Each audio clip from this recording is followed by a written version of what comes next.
Liberia first. Put Liberia first. Not for sale.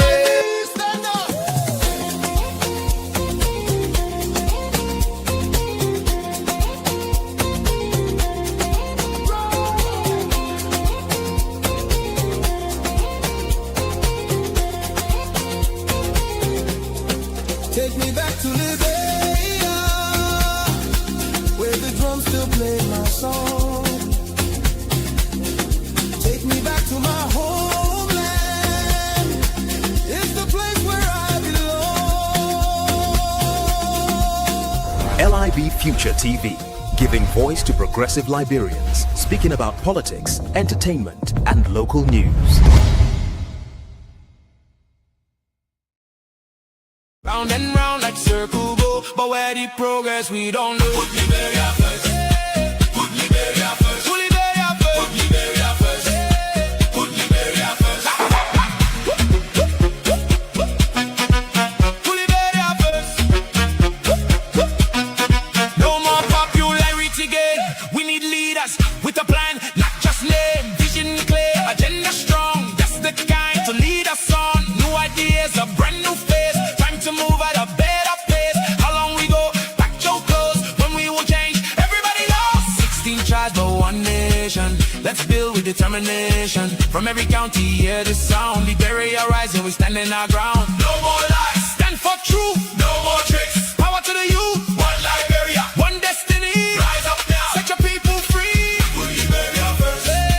Put Liberia first. Put Liberia first. Liberia first. Ha! Ha! Ha! Liberians, the choice is yours. Think wise, vote right for the future, for the children. Put Liberia first. Ha! Ha! Ha! Put Liberia first. Right, and it's sad, it's unfortunate. Because this country, and I think, maybe you will raise other questions as we go. This country has a lot of resources. And it's about getting our fair share of resources to max, and then how we spend the money so that it impacts, again, ordinary, common Liberians, not just a few at the top. So I think the government has a lot of challenges, right? And I think if... Yes, I'm getting you. You can hear the other side? Government, yes. On these issues the place is Cummings talking, you can hear I loud? think they will get a feeling great. Yeah, sure. We got a feeling great. Okay, good. So I believe some kind of where why George still looking, so let me put them back. If we look around,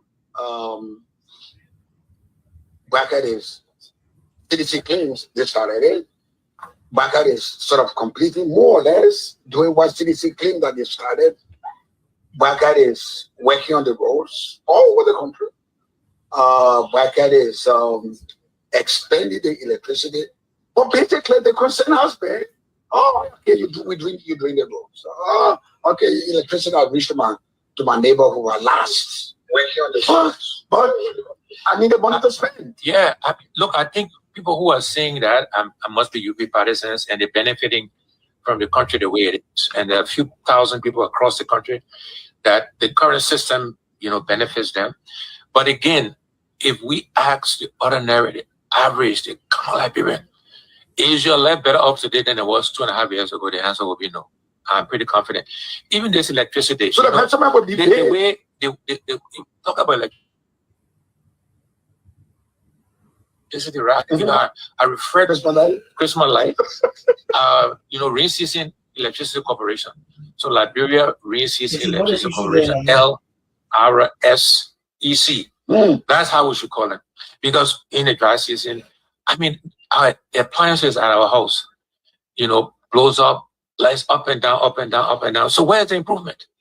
And with all electricity T-Max, you can't develop any country, right? You can't do manufacturing, it affects everything. You can't develop technology, right? And we should be using technology to help develop Liberia. So I think the government has a lot of challenges, a lot of opportunity. Now they got, 3 years ago, maybe it will get better. But the early trends are not looking correct. They're not looking correct. They're not looking encouraging. They're not encouraging us. Liberia is endowed with so many natural resources.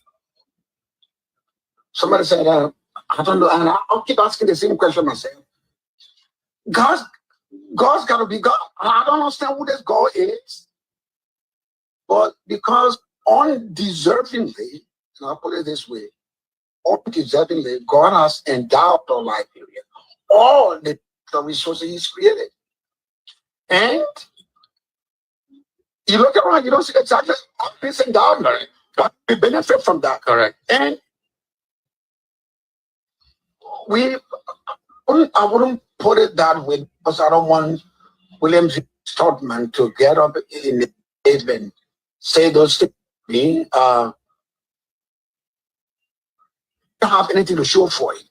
We bastardize all our natural resources to the point that where the resources come from, the people live below the belt. Yeah. My point is, we bastardize all of them. Correct. With the exception of the new Virgin that is on the road that everybody wants to be chasing. Let's look at the mining sector. The Virgin now is put to mine. All our money, if you go to B Mountain, if you go to Accelerator, if you go to Western Cluster, if you go to all of them, more or less in a way have been occupied by foreigners. Mining all. We don't see that. What are we missing? Are we then negotiating on the table? What comes to Liberia?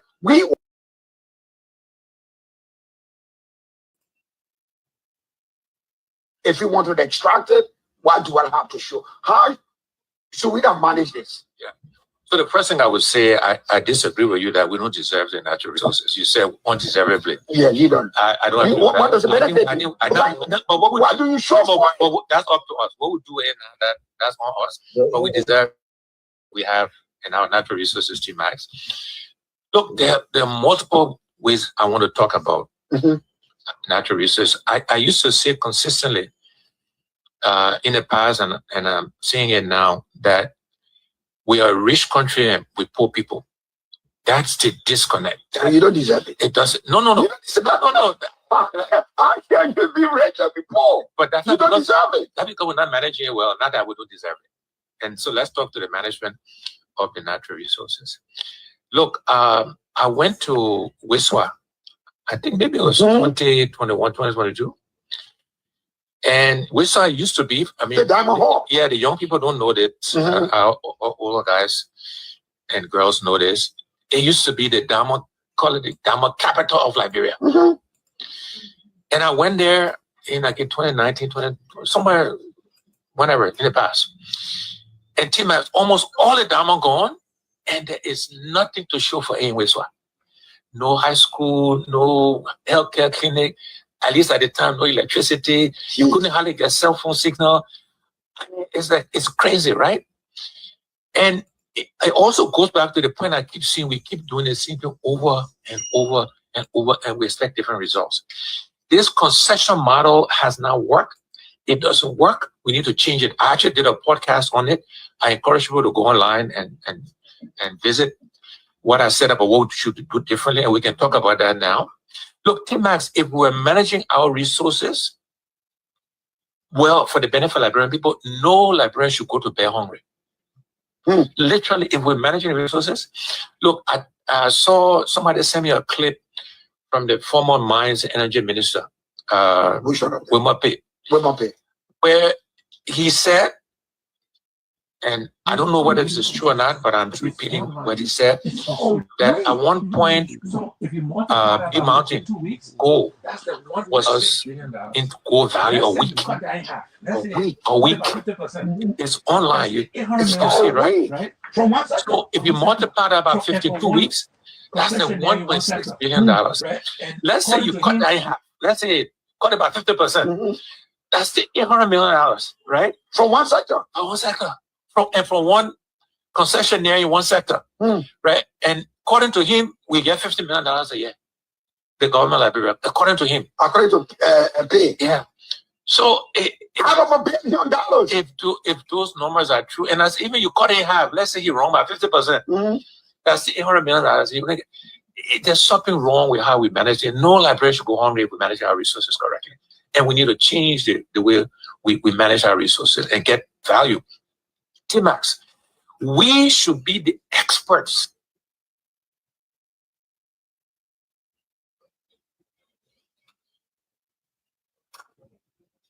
in rubber, in diamonds. We should know from the time the shovel goes ground to take the iron ore or the gold, whatever, to the time the company pay dividends to their shareholders. We should understand our value chain, so that when we go to negotiate, we're getting fair share. Look, these companies that make money too. They are investing, they have to get a return. But we got to stand that. So you talk about Putu. Does the government have the expertise? Let me finish. You go to the friendship. Let me finish. Yeah, I know you'll go to the friendship. You're making me crazy, really, because if we look at the volume of natural resources we have and where they are being exploited, you don't see that sort of, how do I call it? You don't see that shown in the faces of those that live in those areas. Doesn't that tell you that our model in negotiation is wrong? It's wrong, or of course, and it's very wrong, very poor. I mean, and it is unconscionable that our leaders, both in executive and legislative branches, is that they can sleep at night, knowing what's happening to our natural resources and the poverty you see in Cape Mount, in Nimba, in all the places we got in Bombay. I mean, it's I don't know how to sleep, right? We need to change the model. Look, there are different ways we can do what they call production sharing, where we get a certain percent. We do the arithmetic, we do the math. That's what I said, we got to understand the value chain. We do the math, we do the percentage and say, look, X% of what you produce, give it to us, we'll sell it on the open market. We'll take the market risk. Because when you don't do that, the current model, the price go down, they say they're paying us less in royalty, but it's still mining though. The mindset going, we're getting less money, but the same quantity of iron ore goes. So just give us our percent, we manage, or we set up a natural resource company. Other countries have done that. The example I like to use, because I think it's the successful one, is in Saudi Arabia. Aramco, the Saudi government said, we got the oil, we will go borrow money, because that's the collateral you use, right? We will hire the expertise. They can be Saudis, they can be from wherever, but we will own it, we will run it, and the Saudi people own Aramco as one of the most valuable companies. We can say on Putu, let's go raise the money. Again, it's more complicated than I'm making it simplistic. It's more complicated than what I'm saying, but it's an option, right? Let's go raise the money. The ore is the collateral. Let's start the company. Government owns it, hires the people to run it, and let's mine it. If we're going to use others, right, then let's change the concession agreement, because we're not getting full value. And the commerce resources and the whole country is not benefiting natural resources. So shame on us as a people. We deserve it. We got to manage it better. And the alternatives, there are different ways of doing it. Why we keep doing the same kind of agreement? And that's my question to you. Why we keep doing it? It doesn't work for the population. And why we keep doing it? Yeah, again, in fact, as a country generally, we keep doing the same thing and expect different results. Definition of insanity, right? According to Einstein, we gotta do it differently. We need different models. We need different people with different experiences to lead this effort, right? We can, again, you look at Putu. Do we understand the full value of that resource? Do we understand who buys iron ore today? Who needs it now? Do we understand that? The Chinese. Americans are self-sufficient in more or less iron ore, right? India imports some, but not much. The country that really imports iron ore today in huge quantity is China. Other countries do, but I mean in huge quantities, right? So should we be focused on working with the Chinese, for example, right? Do we understand the economics? Do we understand what it would take to do the port, to build the roads, to actually do the mining? Do we understand the math, the arithmetic? We need to understand that. So then we're negotiating, then we'll know how much to ask for, how much return they gotta make, et cetera, et cetera. And we appear to not care about it. People get some small money they think is big dollars. In the meantime, the resource is leaving and our people remain poor. So in other words, we have the resources called according to you, is blessed up with those resources. Our problem is we don't have the competence. We don't understand how it works. That's why we are being just cut down, and just guys come mine the minerals, give up whatever it is, and we are in the way we are. It's not. It's we don't have the interest, to really try to get again full value, right? It's understanding that value chain, but it's having the interest to push ourselves to say, it's an interest or the experience to it's both. It's both. But it starts with interest. You gotta start with as the leader, gotta say, look, gentlemen, ladies and gentlemen, this is not working. This is not working. Go and tell me what are different options for how we can do this. Go and study again the economics, the arithmetic, the value chain of iron ore. Let's understand again from the time the shovel go on the ground to the time whoever money pay their shareholders. Let's understand fully how much it costs, how much they invest, the markets, the product, how is it used? Can we add value? Do we need to work with the Guineans to do a steel mill? Because iron ore on both sides of the border, right? Mm-hmm. Because that's how you add value to iron ore. Do we understand this? Are we asking the right questions? If we don't have the expertise, let's go find the expertise. I was in Rwanda a few weeks ago, as you probably know. And there's an African country that works, right? What the Rwandans did 20 plus years ago, where they didn't have the expertise, they went and got the expertise. Sometimes they were Rwandese who were in the diaspora. Canadians, French, Americans, Ugandan diasporas, right? But they got the expertise to understand what to do. President Cummings set up an economic a group of advisors that came from different countries in Africa and Europe, right? Get the expertise, ask the questions, right? If you want to know, let's go get the expertise. We shouldn't be embarrassed. The objective is let's get good value for our resources. However we want to.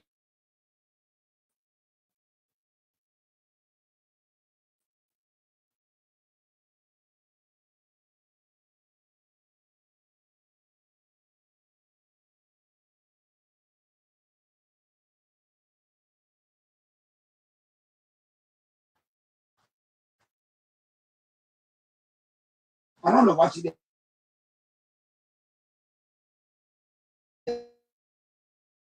That's it, they need. So there's have you talked to him about that? We have not spoken about that specifically. But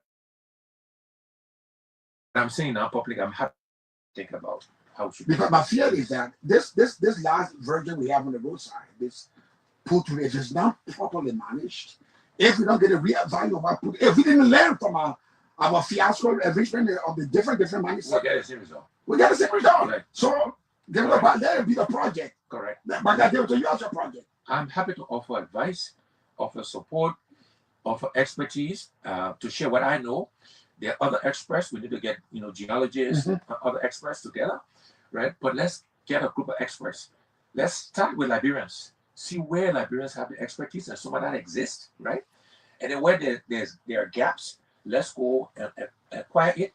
Let's put that team together. Happy to advise them to be involved. Put that team together and let them come and recommend how we should export Putu. And there's Ologisi. We ain't even talk about that one yet, right? I'm sure there are more gold deposits in Liberia, right? There's diamonds, right? All of these things, let's understand. If we want to understand diamonds, let's go to Botswana. They got lots of diamonds. Let's learn from them, right? But we gotta get the expertise, right? And then we can negotiate to get fair share so our people can benefit from the resources of this country. We'll be hot 178, 179, 178 this year. By July, you'll be by July, right?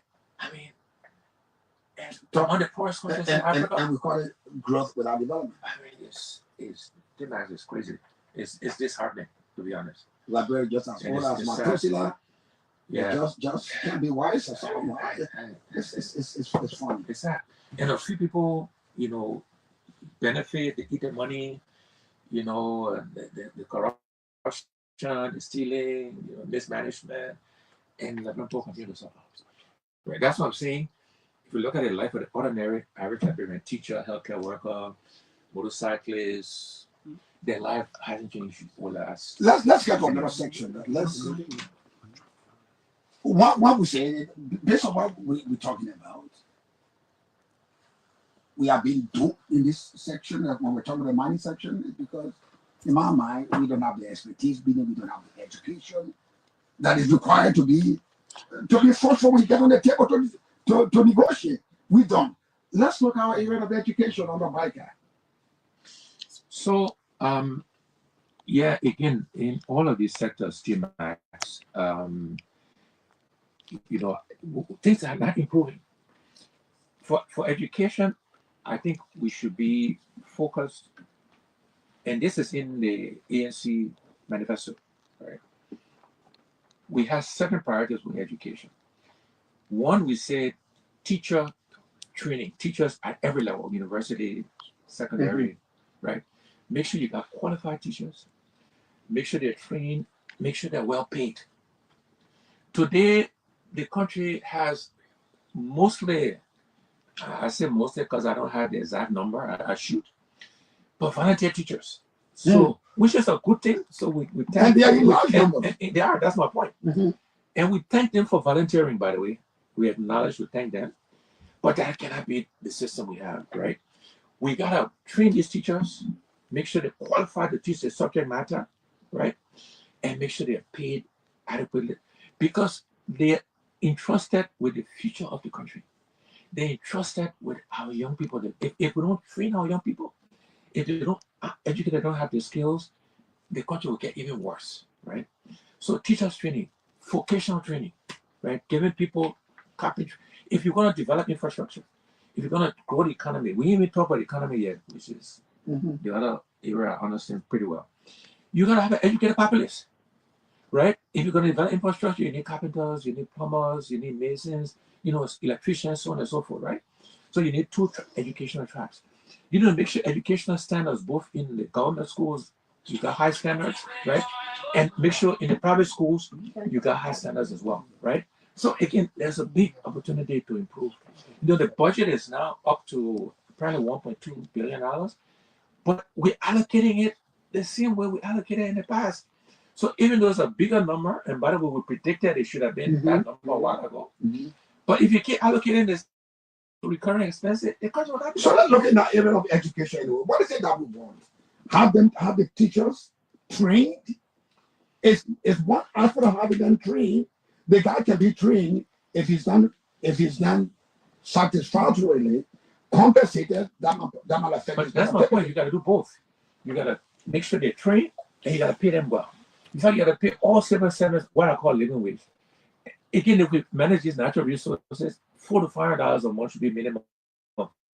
Teachers, healthcare workers, policemen, military people, that should be the salary for them to pay, buy food, pay their rent, pay their children tuition, God forbid they get sick. You know, be able to go to the hospital, make sure the hospitals are, you know, got the drugs and trained nurses, midwives, doctors, etc., etc.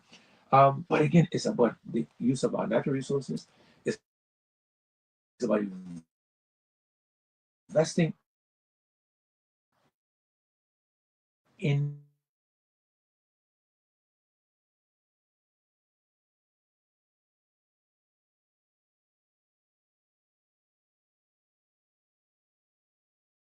the people. You know, the ANC, we gotta say one of our beliefs: investing in health care, right? In creating jobs, that's investing. We gotta make sure the money is touching the ordinary, the common life. That's it, persistent that happens. And how we measure performance, how we measure success should be based on that. Yes, GDP growth, important metric, right? All these other macro growth, but the average, ordinary, common Liberian at the last must be able to interpret that. You gotta be able to interpret. You gotta feel it. Let's look ahead. We'll take our break, please. I want to lay down some basic things before we open the line. So just give me 5 more minutes, so let me lay the basis of that. Let me not generalize health as it is.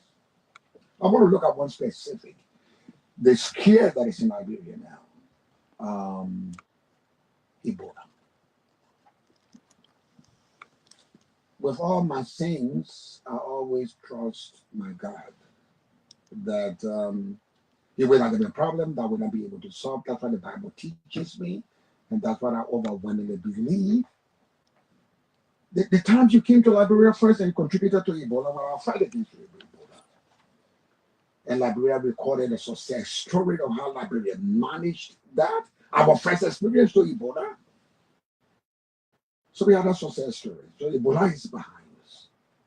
And we have COVID. And because we learned from Ebola, we're able to face COVID as well. We don't never had that sort of casualty that we had. But we had Ebola because our ignorance of what the stuff was, based on our traditional beliefs and cultural beliefs. It gave us nothing. Many Ebola.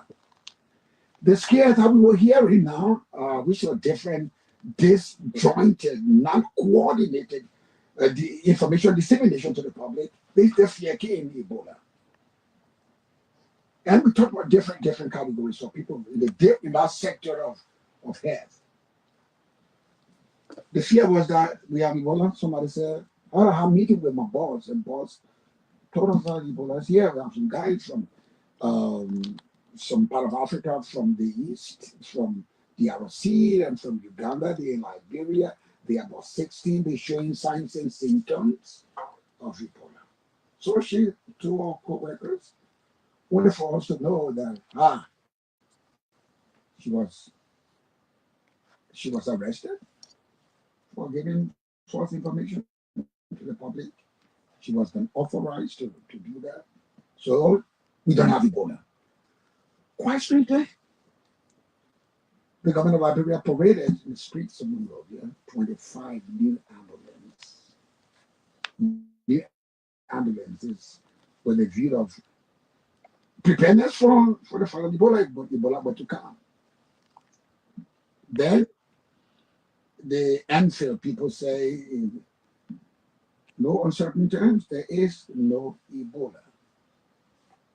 Anfield is what we believe when it comes to this infectious disease. All at the same time, the Ministry of Health and Social Welfare presented a budget of $4.2 million, which is captioned as Ebola preparedness. What are you reading? So,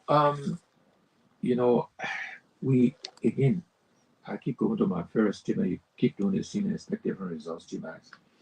We need to take this Ebola risk seriously.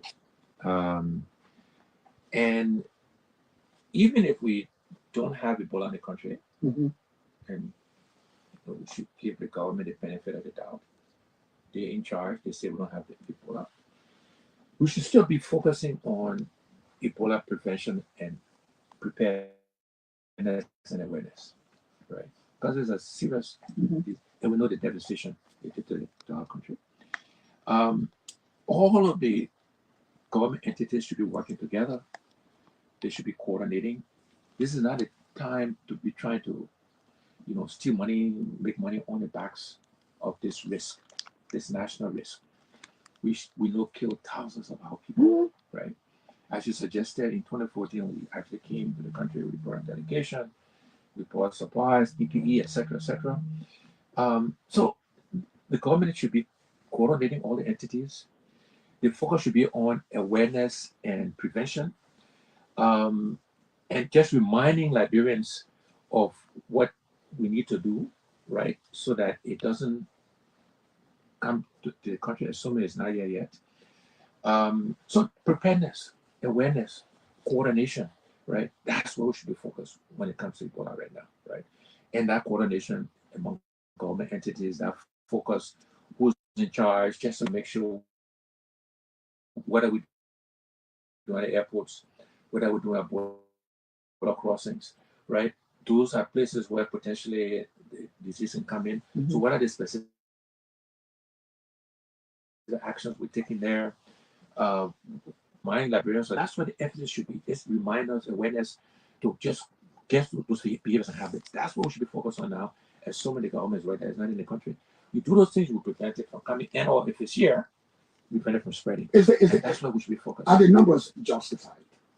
I don't know, to be honest. I can't say whether. I think the former head of Enfield was saying it's only 1.3. As for 4.1, I don't have the expertise to say which is which. But what are you reading? But the government,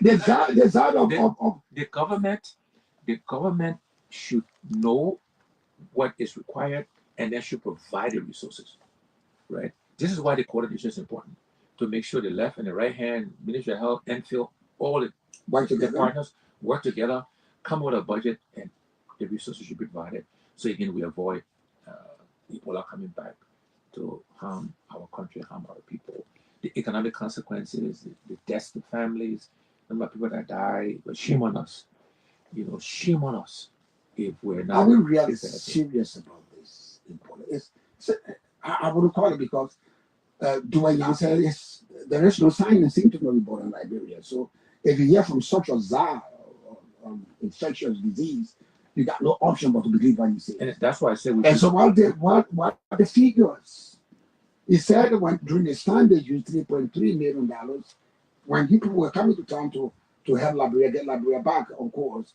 This number for preparedness, in this mind, the numbers are astronomical. It sounds suspicious, but again, I don't have the expertise to determine that.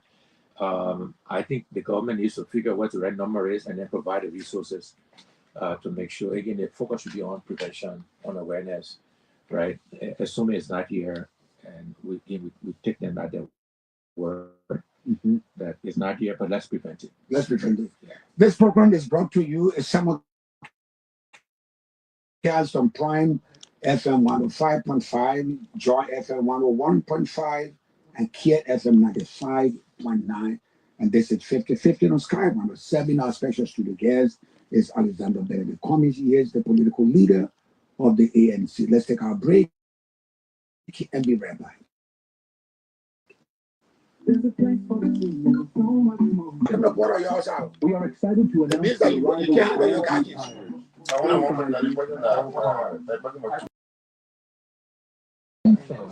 Ford, BMW, or Mercedes. We got you covered. But that's not all. Yeah, you can manage it now. Uptown Garage, we offer state-of-the-art car repair service to keep your vehicle running like new. From genuine auto parts to top-quality batteries and premium.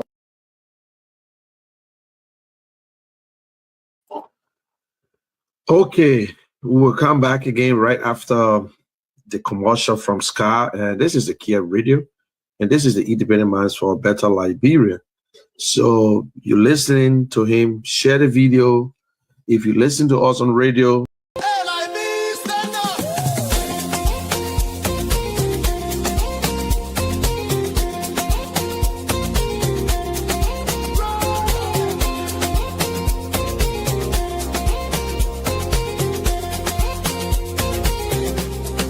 Take me back to Liberia, where the drums still play my song. Take me back to my homeland. It's the place where I belong. LIB Future TV, giving voice to progressive Liberians, speaking about politics, entertainment, and local news.